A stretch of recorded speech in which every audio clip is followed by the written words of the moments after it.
Esto es Aprende Biblia. En el video pasado aprendimos sobre las prácticas sensuales que nos pueden negar la entrada al reino celestial.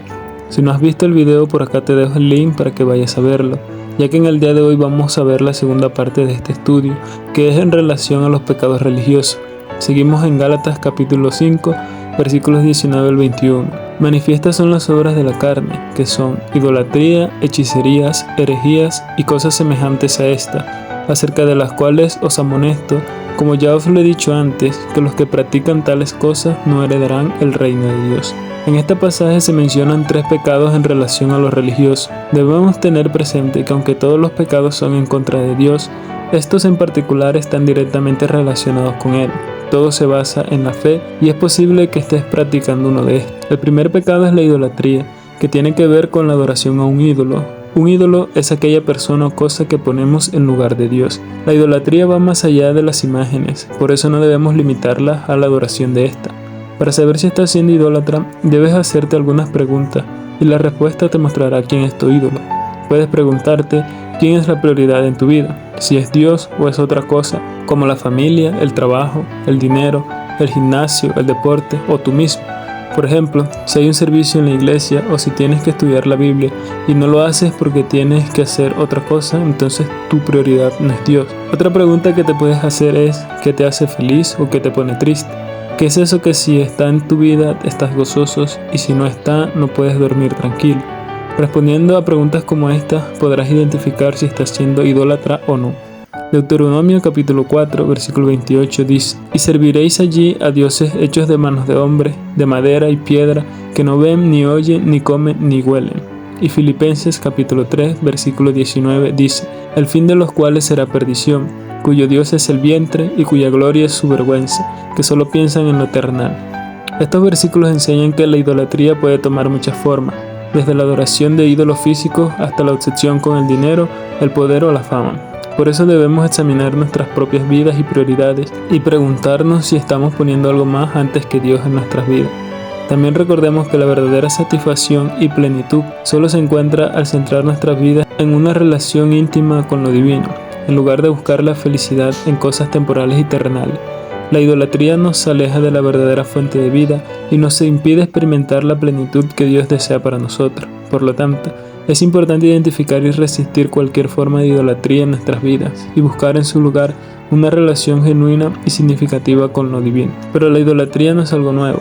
Tanto en el Antiguo Testamento como en el Nuevo Testamento encontramos ejemplos de idolatría, como es el caso del becerro de oro, la serpiente en el desierto, o el caso de los atenienses que tenían un santuario para cada ídolo. Incluso tenían uno para el Dios no conocido por si les faltaba alguno. Hoy día vemos la idolatría con las imágenes de Jesús, María y otros santos, con el dinero, con el pastor de la iglesia, con uno mismo.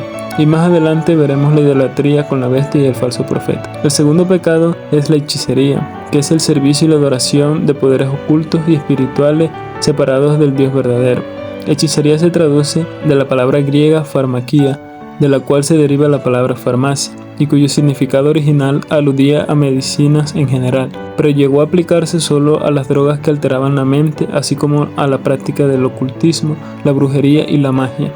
Muchas prácticas religiosas paganas requerían el uso de estas drogas para facilitar la comunicación con sus supuestas deidades.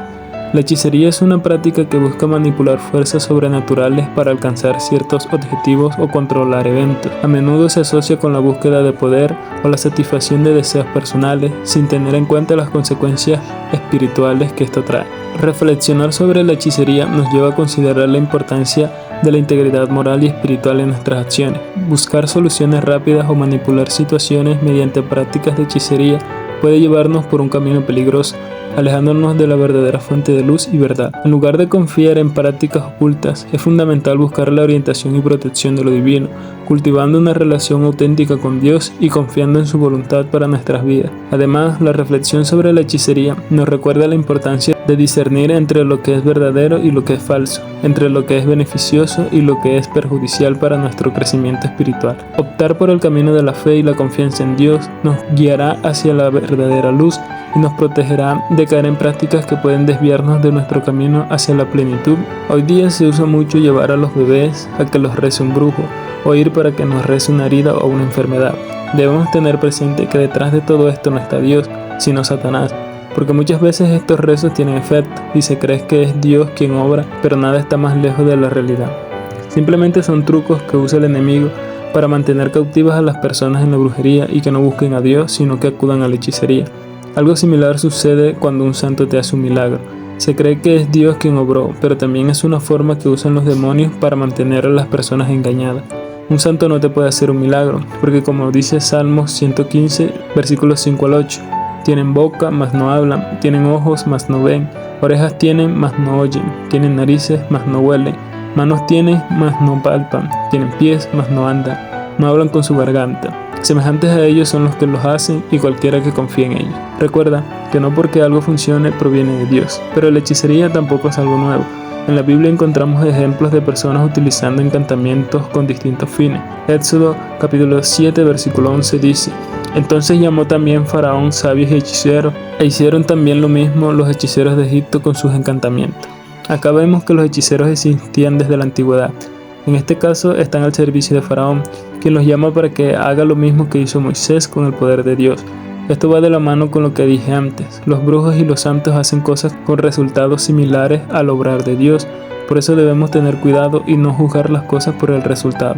Otro ejemplo está en 2 de Reyes capítulo 21 versículo 6, que dice: Y pasó a su hijo por fuego y se dio a observar los tiempos y fue agorero, instituyó encantadores y adivinos, multiplicando así el hacer lo malo ante los ojos de Jehová para provocarlo a ira. Este versículo está hablando del rey Manasés, quien hizo lo malo ante los ojos de Jehová. Acá vemos todas las prácticas que él realizó relacionadas con la hechicería, ya que no solamente la hechicería se da con los brujos, todo lo relacionado con las cartas del tarot, los signos zodiacales, que te lean el futuro, el culto a los muertos. Estas cosas también están incluidas en este tipo de pecados religiosos. El tercer pecado que se menciona es la herejía, que se traduce de una palabra griega antigua, heresis, que originalmente significa simplemente elegir. Con el tiempo llegó a significar alguien que expresa divisivamente sus elecciones u opiniones. Hoy pensamos en herejías en términos de ideas y enseñanzas erróneas, pero el énfasis en la palabra es en realidad de la división injusta de opiniones. Las herejías pueden considerarse disensiones endurecidas. Existe toda la diferencia en el mundo entre creer que tenemos razón y creer que todos están equivocados.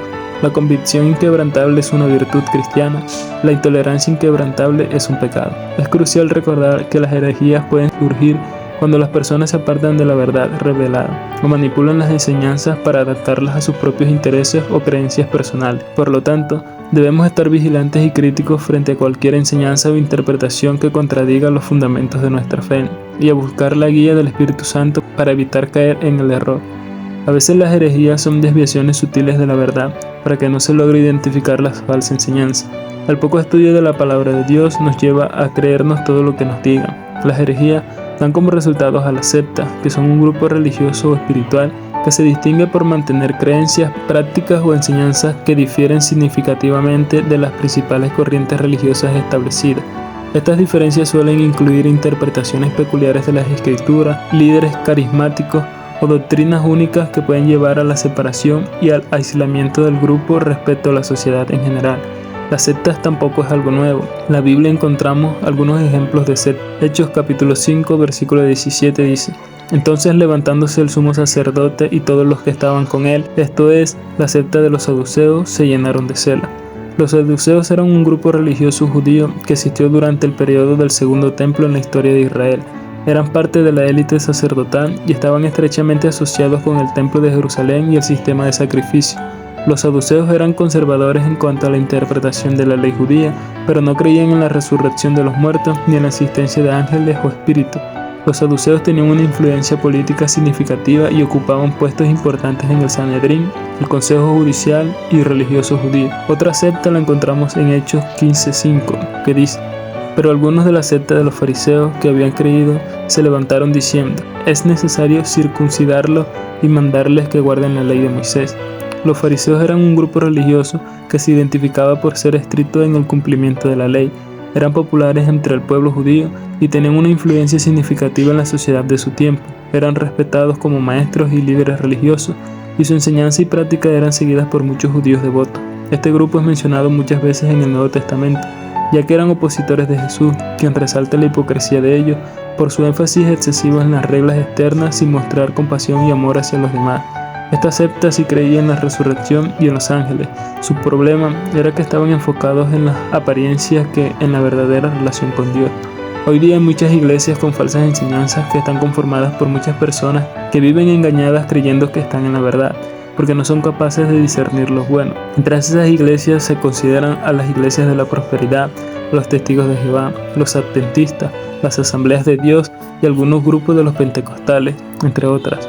Estas iglesias, aunque tienen enseñanzas verdaderas, también introducen herejías dentro de sus enseñanzas y están plenamente convencidos de que están en la verdad. Si quieres saber cuál es la iglesia verdadera, te dejo el link de un video que hay en el canal con relación a este tema. En conclusión, debemos tener cuidado con estos pecados religiosos, porque si los practicamos no entraremos en el reino de Dios, en especial con las herejías, ya que son sutiles y difíciles de identificar si no se tiene una plena relación con el Espíritu Santo y un pleno conocimiento de la palabra de Dios. Esto fue Aprende Biblia. Si te gustó puedes dejar un like y suscribirte. También puedes comentar qué piensas de estos tipos de pecados. También puedes sugerir un tema del cual te gustaría aprender y puedes compartir el video con otras personas. Que Dios te guarde. Nos vemos en el próximo video. Adiós.